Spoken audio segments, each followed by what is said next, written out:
गायीचे काय उपकार आहेत? पुढचा किंवा दहावा क्रमांक गाय.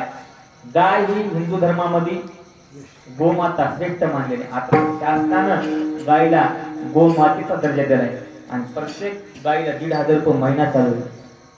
गायीला गायीला एका गायीला लाडक्या बहिणीला तर आहेच, पण गायीला पण चालू आहे.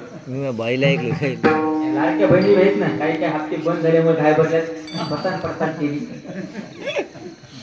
गायीला पण आता शासनाने चालू केलेलं आहे. म्हणजे एवढं गोमातेचा दर्जा दिलेला आहे. एवढे आपल्या गायीचे उपकार आहेत. गायीचे काय उपकार आहेत? गाय ही भक्ती साधना करण्यासाठी पंचगव्य देते आपल्याला. गायीपासून काय म्हणते? शेण, गोमूत्र, दूध, दही, तूप हे पंचगव्य मिळते.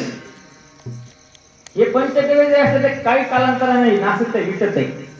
दूध 1 दिवस राहते, 2 दिवस राहील, दही काही दिवस राहील, तूप 1-2 महिने 1-2 वर्ष राहील. ही कालांतराने विटणार आहे. पण संत महात्माचे जे वाङ्मय आहे, संत महात्माचे विचार आहे, कधीच नाटक बी नाही, काय नाटक बी नाही आणि विटत बी नाही.